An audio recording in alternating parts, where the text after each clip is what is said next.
নারায়ে তাকবীর, আল্লাহু আকবার, নারায়ে তাকবীর, আল্লাহু আকবার। আল কোরআনের আলো ঘরে ঘরে জ্বালো, ঘরে ঘরে জ্বালো, আল কোরআনের আলো। হাফিজুর রহমান সিদ্দিকী সাহেবের আগমন, শুভেচ্ছা স্বাগতম, শুভেচ্ছা স্বাগতম। হাফিজুর রহমান সিদ্দিকী সাহেবের আগমন, হাফিজুর রহমান সিদ্দিকী সাহেবের আগমন, শুভেচ্ছা স্বাগতম। ইলিয়াসাবাদ ইউনিয়নবাসীর পক্ষ থেকে লাল গোলাপ শুভেচ্ছা, লাল গোলাপ শুভেচ্ছা ইলিয়াসাবাদের পক্ষ থেকে। নারায়ে তাকবীর, আল্লাহু আকবার।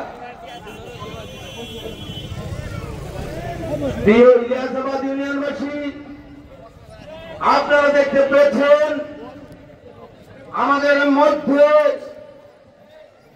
আমাদের সেই কাঙ্ক্ষিত সুনামধন্য ব্যক্তিত্ব, বাংলাদেশের কোটি কোটি মানুষের হৃদয়ের স্পন্দন আমাদের মাঝে উপস্থিত হয়েছে।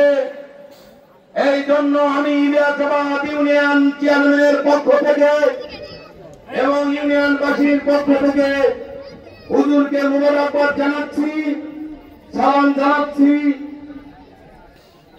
এবং ধন্যবাদ জানাচ্ছি।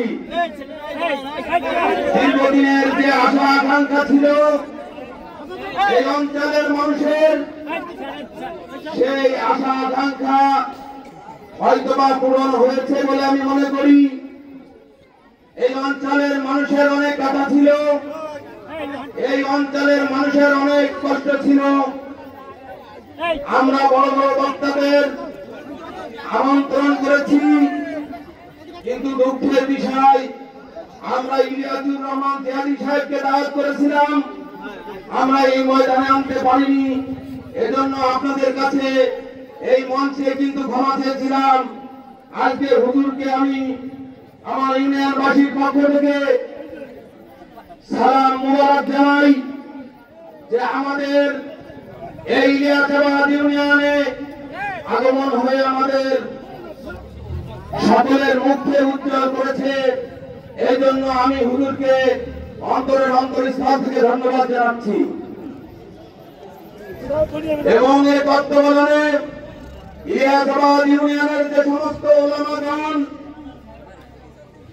অনেক পরিশ্রম করে হুজুরকে এখানে উপস্থিত করেছে, আমি তাদেরকেও আপনাদের মাধ্যমে ধন্যবাদ জানাই, সালাম মুবারকবাদ জানাই। প্রিয় উপস্থিতি, আমি যে কথাটি বলতেছিলাম, আমার বক্তব্য শোনার জন্য আপনারা এখানে উপস্থিত হননি, নিঃসন্দেহে হুজুরের কথা শুনবেন। আমি একটি কথা বলেই আমার বক্তব্য শেষ করব। আমার মরহুম পিতা 15 বছর হল দুনিয়ার মায়া ত্যাগ করে পরলোক গমন করে চিরনিদ্রায় শুয়ে আছে কবরে। আমার মা 2 বছর হতে গেল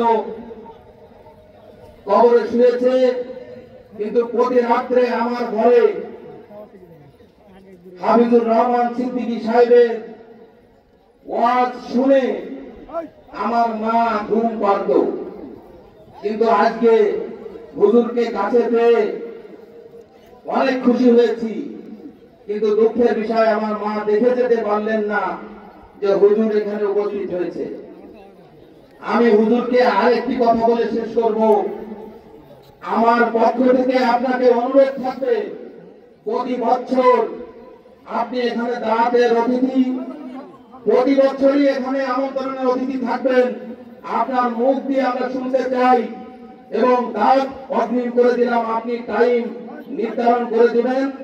এই আশাবাদ ব্যক্ত করে আপনাদের সকলের সুস্বাস্থ্য মঙ্গল কামনা করে আমার বক্তব্য এখানে শেষ করছি। আল্লাহ হাফেজ। আসসালামু আলাইকুম ওয়া রাহমাতুল্লাহ।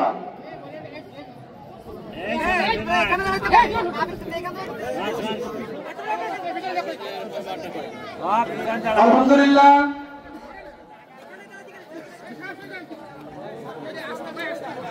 আমরা মেহেরবানি করে একটু পিছনে যাই, সামনে যারা স্টেজে যারা বসতে একটু পিছনে যায়, সবাইকে দেখার সুযোগ করে দিন। আর ভাই, আপনাদের পায়ে ধরেই বলি, একটু প্যান্ডেল আসেন ভাই, ভাই প্লিজ ভাই, প্যান্ডেল আসেন। এই যারা আছেন তারা ভাইদের একটু বসাই দেন। ভাই বসেন না, সামনে আসেন একটু। করেন ভাই, মেহরবানি করেন, একটু মেহরবানি করেন। আলহামদুলিল্লাহ, এই পর্যায়ে আপনাদের সম্মুখে কোরআন সুন্নাহর আলোকে মূল্যবান বয়ান পেশ করবেন বাংলার সারা জাগানো বক্তা, সুমধুর কণ্ঠস্বর জনাব হযরত মাওলানা হাফিজুর রহমান সিদ্দিক সাহেব। জনাব হযরত মাওলানা হাফিজুর রহমান সিদ্দিক সাহেব, আমি হযরতকে মূল্যবান বয়ান পেশ করার জন্য মাহফিলের পক্ষ থেকে সবিনয় অনুরোধ জানাচ্ছি।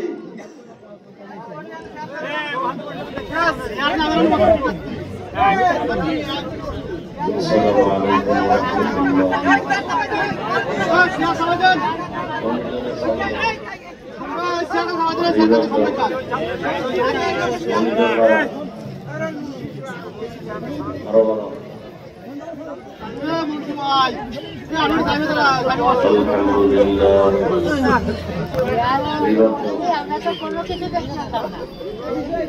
الحمد لله الذي جعل الشمس والقمر حسبان والنجم والشجر يسجدان وفضل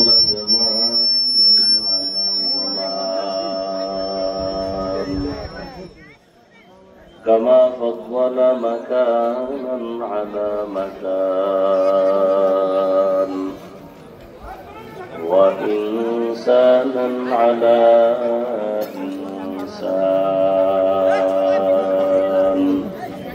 ونشهد أن لا إله إلا الله وحده لا شريك له